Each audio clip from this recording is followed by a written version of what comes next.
were to come in to see you and I was contemplating this particular procedure, or if I had a young child, whether it's an infant or a little bit of an older child, what would you say to me are the benefits? Let's start with the benefits of a newborn and work our way up, because the same benefits that an adult gets, that newborn, if they get a frenulectomy at a newborn age, they're going to benefit from having it released into their adulthood. So let's start with the child.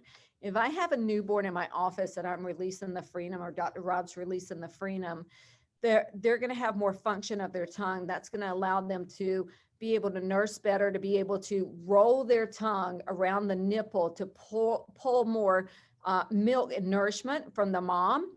And so they have better function of their mouth and their tongue. In rolling your tongue up to get milk from the nipple, by the way, when children roll their tongue to nurse on a nipple, is different than when they roll their tongue to nurse on the nipple of a bottle. Very different.